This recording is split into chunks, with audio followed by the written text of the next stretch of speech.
Bukalah matamu, saatnya meraih mimpimu. Arahkan pandangan ke depan, Tuhan kan menuntunmu. Sadarilah. Assalamualaikum warahmatullahi wabarakatuh. Perkenalkan, nama saya Neneng Walus Agustia. Saya dari CGP Angkatan 5 bersama teman saya Yeni Sri Handayani dari CGP Angkatan 5 DKI Jakarta. Kali ini kami akan mewawancarai Ibu Kepala Sekolah dari SDN Pademangan Barat 61. Selamat pagi Bu. Pagi Bu Neneng, pagi Bu Yeni. Aduh, bagaimana kabar Ibu? Alhamdulillah luar biasa. Semangat. Baiklah, kami akan mewawancarai tugas TGP yaitu modul 3.1 pengambilan keputusan sebagai pemimpin pembelajaran. Ya, baiklah Ibu, sedikit ini kami berbincang sedikit dengan Ibu. Selama ini bagaimana Ibu dapat mengidentifikasi kasus-kasus yang merupakan dilema etika atau rujukan moral? Baik, terima kasih. Assalamualaikum warahmatullahi wabarakatuh. Waalaikumsalam. Saya Junesi, Kepala SDN Pademangan Barat 01. Di sekolah kami di SDN Pademangan Barat 01, setelah saya identifikasi itu ada beberapa yang termasuk dilema etika dan rujukan moral. Itu setelah saya identifikasi ternyata ada bermacam-macam ya kasusnya, yaitu anak, ada beberapa anak yang tidak selesai dalam melaksanakan tugasnya, kemudian anak terlalu aktif, kemudian anak yang berbicara kotor atau jorok, dan ada juga anak yang seakan-akan abai dengan aturan yang ada di sekolah.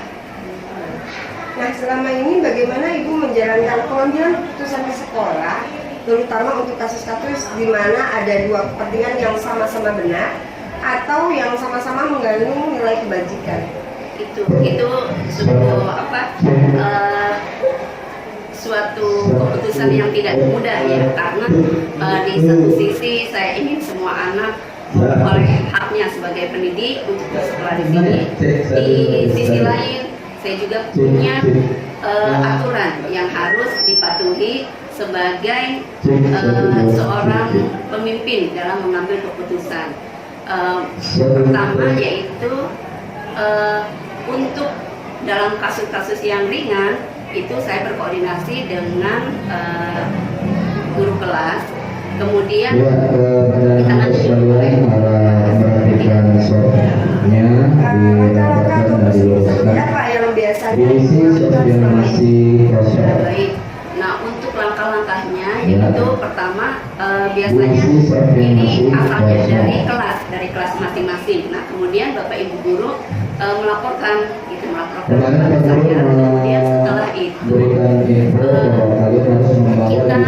bicarakan bersama sebelum memanggil siswanya tersebut. Nah, setelah kita temukan, maka kita panggil anaknya, kemudian kita nasihati secara teguran lisan, gitu ya, nasihat, kemudian teguran lisan, kemudian teguran tertulis, kemudian kita panggil orang tuanya, dan setelah itu kalau memang sungguh-sungguh di luar benang kami, maka kami akan bermusyawarah dengan orang tua untuk mencari jalan yang terbaik. Langkah-langkah apa saja yang selama ini akan efektif dalam pengambilan keputusan pada kasus-kasus dilema etika? Nah, untuk kasus seperti itu yang karena pendidikan ini adalah pendidikan nasihat yang berulang-ulang, maka yang paling efektif adalah pertama nasihat, kemudian selalu mengingatkan dan terus mengingatkan. Walaupun nanti ada satu anak yang tidak patuh gitu atau tidak sepatuh anak yang lainnya. Gitu. Jadi nasihat yang berulang-ulang dan pengawasan dari semua saya dan Bapak Ibu semoga dengan langkah ini akan berkurang atau tidak ada semangat sama sekali untuk pelaku dilema etika. Baik Bu, hal-hal apa saja yang selama ini merupakan tantangan Ibu dalam mengambil keputusan pada kasus-kasus dilema etika? Nah, tantangannya banyak ya, terutama karena jumlah siswa kita yang banyak, kemudian rombel juga banyak, kemudian terutama orang tua. Jadi ada saja orang tua yang ketika dipanggil justru orang tua tidak menerima bahwa anaknya seperti itu gitu. Katanya anak saya di rumah pendiam, anak saya di rumah nurut. Tapi kenyataannya di sini tidak seperti itu gitu. Nah itu jadi tantangannya tuh dari manusianya ya, berarti dari siswanya juga, karena udah berulang-ulang dinasihati tetap nggak patuh, kemudian karena jumlahnya banyak dan tantangannya itu dari orang tua. Nah, apakah Ibu memiliki sebuah jadwal tertentu dalam sebuah penyelesaian kasus dilema etika, dan apakah Ibu langsung menyelesaikan di tempat atau memiliki sebuah jadwal untuk menyesuaikannya bentuk atau prosedur seperti apa yang Ibu jalankan? Nah untuk jadwalnya ada sih jadwal untuk supervisi paling ya, supervisi di situ kan ada bagaimana tentang pelajaran, kemudian untuk di jadwal tertentu misalnya ada kasus saya langsung tangani gitu. Ini memungkinkan karena pekerjaan juga banyak, kemudian kasus juga harus cepat ditangani, siapapun nanti ada lagi kalau tidak langsung ditangani. Dan adakah seseorang atau faktor apa yang selama ini mempermudah atau membantu Ibu dalam mengambil keputusan dalam kasus-kasus dilema etika? Iya, saya punya guru yang sangat peduli dengan pembelajaran di sekolah, kemudian karakter. Nah, jadi begitu ada kasus saya selalu berkoordinasi dengan teman-teman guru di sekolah, kemudian kami bersama-sama mencari solusinya. Ya Ibu, dari hal yang telah Ibu sampaikan, pembelajaran apa yang dapat Ibu petik dari pengalaman pembelajarannya itu adalah kita ketika mengambil keputusan itu harus betul-betul diperhitungkan keuntungan dan kerugiannya, kebaikan dan keburukannya. Dan semua itu pasti aja ada hal-hal yang pasti ada kebaikannya, ada keburukannya, karena tidak bisa kita menyenangkan semua orang gitu, pasti aja. Tapi kita memang harus mengambil keputusan itu untuk sesuatu yang lebih besar lagi gitu. Mungkin itu. Mungkin wawancara kita untuk kali ini sampai di sini. Semoga pembelajaran yang Ibu sampaikan dapat untuk kita semua. Terima kasih Ibu untuk waktunya. Wassalamualaikum warahmatullahi wabarakatuh. Waalaikumsalam. Assalamualaikum warahmatullahi wabarakatuh. Perkenalkan, saya Yeni Stiandayani, CGP Angkatan 5 bersama teman saya Neneng Huliso Gustia, CGP Angkatan 5, kami dari DKI Jakarta. Kali ini kami ingin melaksanakan tugas dari modul 3.1, yaitu pengambilan keputusan sebagai pemimpin pembelajaran. Baiklah, sebelumnya akan saya perkenalkan dulu narasumber kami, yaitu Kepala Sekolah SDN Pademangan Timur 01, Bapak Teguh Indaryanto. Apa kabar Pak? Alhamdulillah baik. Kami minta waktunya Pak untuk sedikit mewawancari Bapak terkait pengambilan keputusan sebagai pimpinan pembelajaran. Baik ya Pak ya, yang pertama yang akan kami utarakan untuk wawancara hari ini. Nah, bagaimana Pak pendapat Bapak dalam mengidentifikasi kasus-kasus yang merupakan dilema etika atau rujukan? Baik, terkait dengan kasus-kasus yang berkaitan dengan dilema etika, tentu harus kita bilang dulu kasus-kasus tersebut. Kasus-kasus yang sifatnya sudah terprogramkan atau yang menyangkut dengan program-program sekolah, tentunya saya selaku kepala sekolah sudah mempunyai tim di sekolah, yaitu namanya tim pengembang sekolah. Nah, dalam kaitannya dengan program, tentu kasus-kasus yang akan terjadi sudah akan sama-sama kita hadapi bersama, dan itu nantinya akan kita selesaikan saat bersama-sama tim. Kemudian jika ada kasus-kasus yang sifatnya mendadak atau spontan sehari-hari, ya tentu kami akan menindaklanjuti dengan langsung diselesaikan saat itu juga, jika memang bisa diselesaikan. Namun kalau tidak diselesaikan, ya kita tentu akan menyampaikan kepada orang atau siapapun yang terjadi dalam kasus tersebut, supaya melibatkan orang-orang terdekatnya atau orang-orang yang memang sekiranya bisa membantu menyelesaikan permasalahannya. Nah, caranya mengidentifikasi tentu kami kalau berkaitan dengan guru, kami harus tahu masing-masing karakter warga sekolah, baik itu orang tua, guru, anak-anak. Tentunya dengan kita tahu karakter, tentunya nanti jika suatu terjadi kasus, kita bisa menyelesaikan dengan tepat. Mungkin itu. Nah, selama ini bagaimana Bapak menjalankan pengambilan keputusan di sekolah, terutama untuk kasus-kasus di mana ada dua kepentingan yang sama-sama benar atau sama-sama mengandung nilai kebajikan? Baik, selama ini jika terjadi seperti itu, di sekolah itu kami punya yang namanya wakil kepala sekolah. Nah, itu kita berdayakan. Jika kemudian terjadi kasus-kasus yang tadi disampaikan, kita akan mengambil suatu prioritas. Prioritas masalah apa yang harus kita selesaikan dahulu. Kemudian apakah permasalahan tersebut harus saya selesaikan sendiri atau bisa didelegasikan dengan wakil kepala sekolah atau guru senior untuk diselesaikan secara cepat. Nah, kira-kira langkah-langkah atau prosedur seperti apa yang bisa Bapak lakukan selama ini? Langkah-langkah yang kita lakukan ya tentu kita akan menggali informasi sebanyak-banyaknya, kemudian kita komunikasi dengan para pemangku kepentingan, dan tentunya di awal tadi saya menyampaikan bahwa sekolah itu mempunyai tim pengembang sekolah. Itulah yang akan sama-sama kita selesaikan permasalahannya.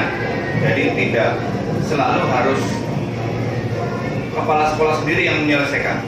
Jadi kita membuat tim, ya, tim untuk mencari solusi yang terbaik dari semua permasalahan yang terjadi di sekolah. Berarti hal-hal apa saja yang selama ini yang Bapak anggap efektif dalam pengambilan keputusan pada kasus-kasus di dalam ini? Ya. Yang paling efektif ya bahwa kita menyelesaikan dengan yang pertama dengan tim, yang kemudian permasalahan itu cepat diselesaikan, tidak ditunda-tunda, sehingga permasalahan-permasalahan itu tidak berlarut-larut sehingga tidak mengembang kemana-mana. Jadi menurut saya itu yang paling efektif. Ya Pak, kalau hal-hal apa saja yang selama ini merupakan tantangan dalam pengambilan keputusan pada kasus-kasus dilema etika? Tantangan selama ini memang khususnya terkait dengan program sekolah misalkan, kita sering dihadapkan dengan sebuah kepentingan di mana sekolah sudah mempunyai program, kemudian harus dilaksanakan, tapi di sisi lain bahwa dinas terkait kadang-kadang juga punya program tersendiri. Nah, itu juga dilema buat kita. Satu sisi sekolah ingin menjalankan program sekolah, satu sisi dinas juga program yang harus kita ikuti. Nah, terjadi selama ini, ya kami berbagi tugas dengan wakil kepala sekolah. Kita melihat prioritasnya, segala prioritas, mana yang lebih penting, apakah ini juga memang bisa didelegasikan, atau ini langsung harus dikerjakan. Itulah yang menjadi solusi untuk menyelesaikan permasalahan-permasalahan tadi. Baik, Pak. Menurut Bapak, apakah Bapak memiliki sebuah tata kelola atau jadwal tertentu dalam sebuah penyelesaian kasus dilema etika? Dan apakah Bapak langsung menyelesaikan di tempat atau memiliki sebuah jadwal untuk menyelesaikannya? Bentuk atau prosedur seperti apa yang Bapak jalankan saat ini? Sebuah sekolah tentu mempunyai program. Di dalam program tersebut sudah ada jadwalnya. Sudah ada siapa yang bertanggung jawab, dan ada tindak lanjutnya. Jadi sudah ada programnya. Namun tidak semua program-program tersebut bisa kita selesaikan saat itu juga. Kemudian jika terjadi suatu hal kasus yang sifatnya mendadak, tentu tidak bisa kita programkan besok. Artinya itu lebih urgent, lebih penting, kan ya kita selesaikan. Nah, penyelesaiannya itulah kita selama ini selalu menggunakan tim, ya. Kita punya tim, kita punya guru senior, kita punya teman-teman di sekolah yang bisa kita ajak diskusi untuk menyelesaikan permasalahan. Jadi tergantung dari kasus yang ada, permasalahan yang ada, ya Pak. Menurut Bapak, adakah seseorang atau faktor-faktor apa yang selama ini mempermudah atau membantu Bapak dalam pengambilan keputusan dalam kasus-kasus dilema etika ini? Ada, yaitu kita mempunyai tim di sekolah, tim pengembang sekolah yang terdiri dari guru-guru, wakil kepala sekolah yang memang sudah kita tunjuk, kita sepakati bersama untuk mengelola sebuah sekolah bersama-sama untuk menyelesaikan semua permasalahan-permasalahan yang ada di sekolah. Untuk berkolaborasi ya Pak dengan yang lain. Pasti. Baik Pak, dari semua hal yang telah disampaikan, pembelajaran apa yang Bapak petik dari pengalaman Bapak saat mengambil keputusan dilema etika? Dalam mengambil sebuah keputusan yang terkait dengan dilema etika, tentu pengalaman yang berharga adalah kita harus menyadari bahwa semua program-program sekolah, kasus-kasus yang terjadi di sekolah ini tidak terlepas dari sebuah perencanaan di awal. Sekolah harus mempunyai perencanaan yang baik. Perencanaan ini dibuat bersama-sama, kemudian kita juga buat jadwalnya, kemudian kita juga buat tindak lanjutnya, kemudian kita evaluasi segala kemungkinan yang akan terjadi, dan kita libatkan semua stakeholder yang ada, baik itu orang tua murid, baik itu guru, wakil kepala sekolah, dinas-dinas terkait. Inilah yang harus kita memang buat dari awal, di mana sebuah perencanaan itu menjadi penting untuk menyelesaikan permasalahan-permasalahan dilema etika. Baik Bapak, terima kasih banyak Bapak atas waktunya. Terima kasih setelah kita sudah bisa berbincang-bincang terkait tugas kami di modul 3.1. Mudah-mudahan ini menjadi pembelajaran kita bersama terkait di kedepannya. Semoga Bapak juga sukses menjadi kepala sekolah di SDN Pademangan Timur 01. Terima kasih banyak. Itulah hasil wawancara kami. Wassalamualaikum warahmatullahi wabarakatuh. Waalaikumsalam. Masa berganti